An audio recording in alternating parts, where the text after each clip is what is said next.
cheguei ao jongo, assim, de uma forma completamente imprevista. E são dois caminhos. Eu sempre fui uma historiadora, pesquisadora do século XIX. No máximo, eu ia até 1920 e estudava festas, cultura popular, cultura negra, numa perspectiva, inclusive, atlântica. Eu sempre fui professora de História da América e do Brasil. E estudava o batuque, estudei o jongo no século XIX. Sabia que em 13 de maio de 1888 o jongo rolou muito na cidade do Rio de Janeiro. No interior, sabia que também tinha rolado mais ainda. Então eu conheci o jongo historicamente.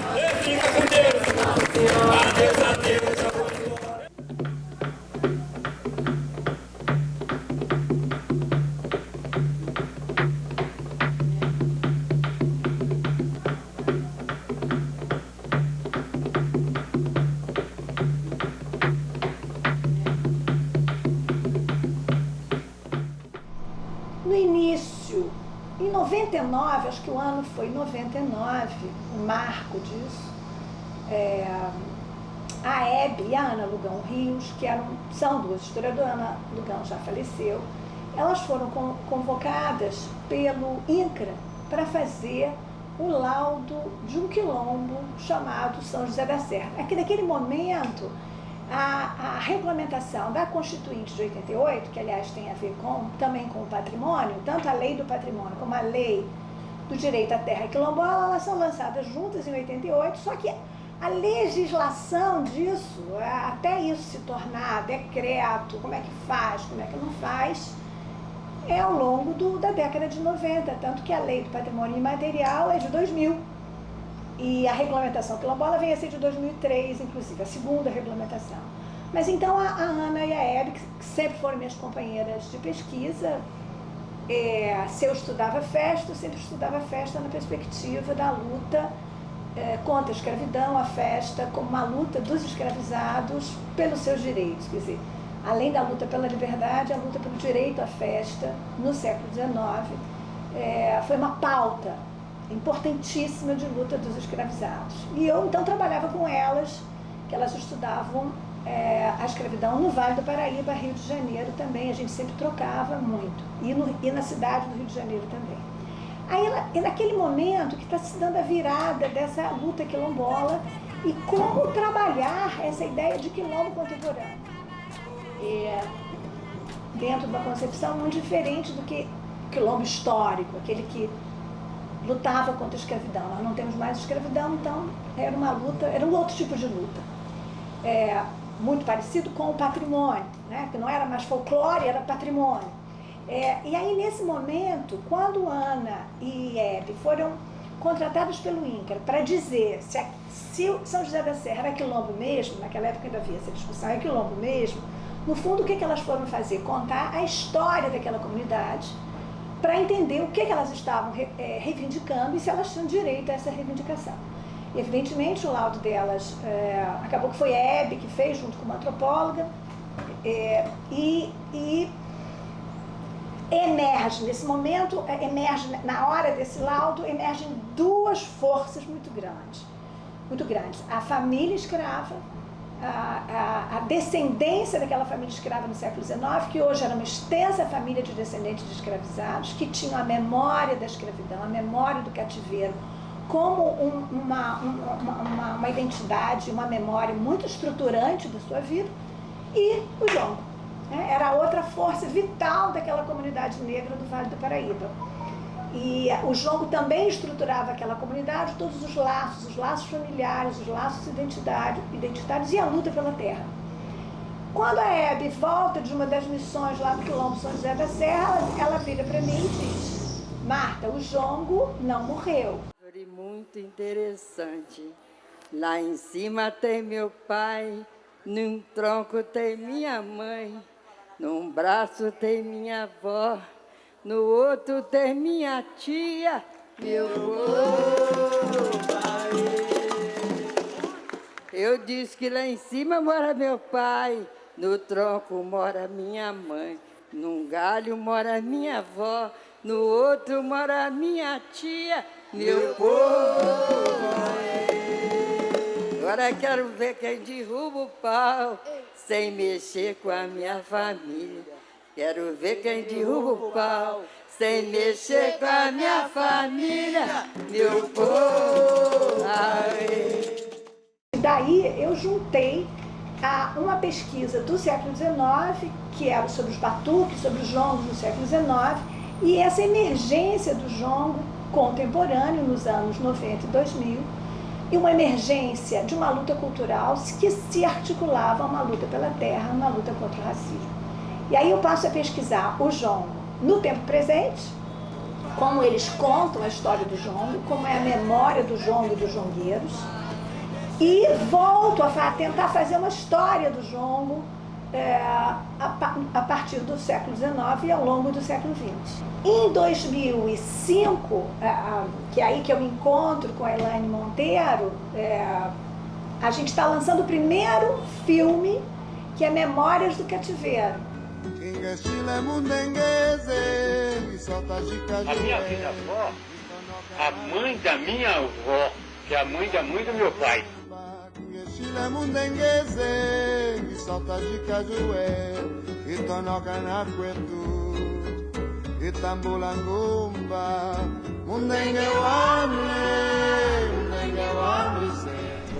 Inicialmente eu fui professora em Santo Antônio de Pádua, no campus da UF em Santo Antônio de Pádua, e lá eu encontrei esse projeto que era coordenado pelo professor Hélio Machado de Castro, que desenvolvia um trabalho com as comunidades jongueiras do Noroeste Fluminense.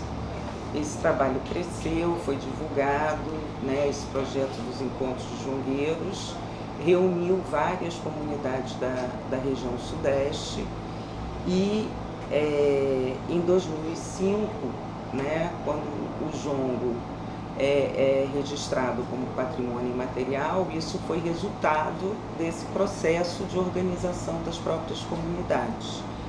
O professor Hélio já estava aposentado e aí eu assumi o projeto do Encontro de Jongueiros em Santo Antônio de Pádua. O ano de realização do Encontro de Jongueiros era o 10º encontro. Os jongueiros já se reuniam desde 96, 2005 foi o 10º encontro, e foi realizado em Santo Antônio de Pádua, que durante esse encontro as comunidades receberam o título de patrimônio material, e no encontro foi feita uma homenagem ao professor Hélio e à dona Sebastiana II, que tinha falecido há 10 anos. Esse movimento de organização das comunidades começou lá por conta do falecimento da dona Sebastiana. As comunidades começaram a se mobilizar com medo de que o jongo deixasse de existir no Noroeste Fluminense, porque ela era uma liderança muito forte. E aí eu assumi a organização do 10º encontro, e de lá para cá, né, acho que nós saímos todos, o 10º encontro foi um marco nesse processo de organização das comunidades, com a presença de representantes do Ministério da Cultura, do IFAM, da Secretaria de Promoção da Igualdade Racial, da Unesco, as secretarias de educação da região, de cultura, e saímos todos de lá, e os jongueiros com o desafio de construção de política de salvaguarda, que ninguém sabia exatamente como seria. Passamos 3 anos discutindo, nos reunindo, e em 2008 se chega a essa solução de um pontão de cultura do jongo Caxambu como uma ação de salvaguarda do jongo no Sudeste. E aí a decisão das próprias comunidades de que seria melhor esse pontão ficar sediado na UF, que era uma universidade pública, que iria beneficiar igualmente a todas as comunidades e teria uma abrangência regional, né? Rio, São Paulo, Minas e Espírito Santo.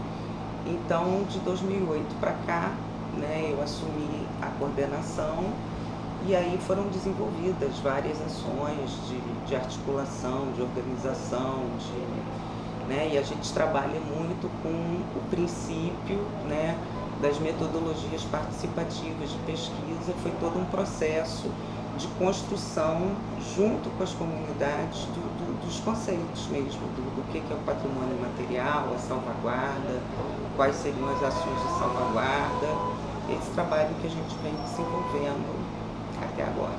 De alguma forma, eu acho que as comunidades atribuem essa questão da salvaguarda do jongo a esse processo de mobilização, mas o mestre Darcy tem um papel muito importante, relatado por todos eles.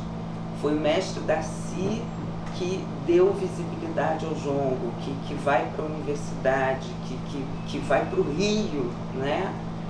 Para o Morro da Serrinha. Então tinha um respeito muito grande. Então eu acho que assim, o papel do mestre Darcy na salvaguarda do jongo, ele é muito reconhecido, né, e valorizado. Até hoje, lá no Bracuí, na casa da Marilda, tem uma foto. Não, na casa do senhor Adriano, tem uma imagem do mestre Darcy. Botaram na mesa, né? Eu sou um mau contador de história. Eu aí, como pedaço, daqui a pouco eu já pulo para outro. São tantas histórias, né? Muitas emoções. Os elementos que justificavam o jongo se tornar patrimônio do Sudeste, receber o título de patrimônio imaterial do Brasil, é essa organização anterior dessas comunidades. E essa força que essas comunidades já tinham, porque era um patrimônio que já existia e era vivido por essas comunidades de diferentes formas. Por isso que é difícil você definir assim, o que é o jongo. Eu acho que o dossiê foi muito feliz em ver a variedade de expressões, inclusive de toques de tambores, de tipos diversos, de ritmos. O que há em comum, né? É algo muito familiar. O que há em comum? São famílias que detêm o conhecimento do ponto, o conhecimento do verso, o desafio, a tradição,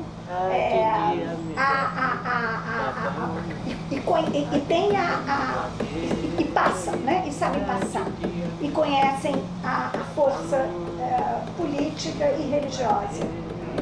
E, claro, tem dança, tem percussão, mas tem algo que é muito comum entre eles, e aí eu valorizo, para mim, aí pela minha área de pesquisa, que é o verso. O improviso do verso. Como que o verso, a colocação do verso, existem alguns versos combinados que as comunidades sabem e repetem, mas há um improviso, e é um improviso que você discute o cotidiano, as relações que estão ao teu redor, o mundo político, o vizinho, o patrão, o ex-senhor, a fuga. Quando eles dizem, os escravizados combinavam através do jongo as fugas. Sim, é isso mesmo. E cheios de pontos cifrados, e cheios de palavras cifradas. Quer dizer, o verso lhes conferia um enorme empoderamento dentro de uma comunidade escravista super opressora. Porque é o momento que o senhor não entende. E eles realizavam o batuque, realizavam o jongo numa enorme negociação política. Porque senão o jongo não tinha chegado até hoje. Aquela história, pode batucar na escravidão? Aí os alunos lá dizem, não, para, o senhor não deixa. Eu falei, olha, se o senhor não deixar batucar, ninguém vai trabalhar direito. Então o senhor também tem uma política do controle que permite o jongo. E o verso, esse poder do verso, é da África Central, são códigos. Aí quem estudou muito isso foi Robert Lange, num capítulo que está nesse livro, Memória do Jongo, que foi organizado. Esse livro vale a pena contar rapidinho. O que há em comum, né? O que é o jongo?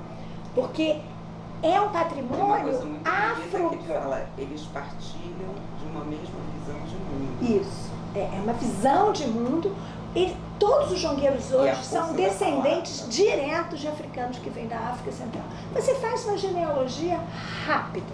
Você chega no avô e bisavô africano de uma forma impressionante, que foi que surpreendeu demais a minha Hebe, quando começamos então a fazer a pesquisa de memória da escravidão, como eles chegavam rápido a um antepassado que veio do Congo, que veio de Angola ou que veio de Moçambique. E os pontos, inclusive até hoje, falam de Moçambique, falam de Angola, falam do Congo, e fora palavras que hoje algumas até perderam um pouco o sentido, mas são palavras em Kikongo, tem significados em Kikongo que o Robert Lent, como um africanista, foi lá no detalhe buscar essas conexões. Então, o que há em comum, apesar da enorme... O próprio jongo. Né, boa. Bom, então é isso, bom que você lembrou. A palavra jongo, segundo o Robert Lenz, e o significado é que é arrepiante, porque quer dizer a bala da boca. É o tiro certeiro. Flecha. Né? A flecha. A palavra que corta. A palavra que corta, a palavra que fere, a palavra que marca um planejamento, a palavra que dá autoestima, a palavra que estrutura uma comunidade. Não sabe ler, não sabe ler, o burro não sabe ler. Dá emprego pro burrinho, o burro não sabe ler. Tira o burro da favela. O jongo é filho de uma África Central, quer dizer, de escravizados que vêm para trabalhar em áreas cafeeiras. É o café. Aonde tem café, tem jongo.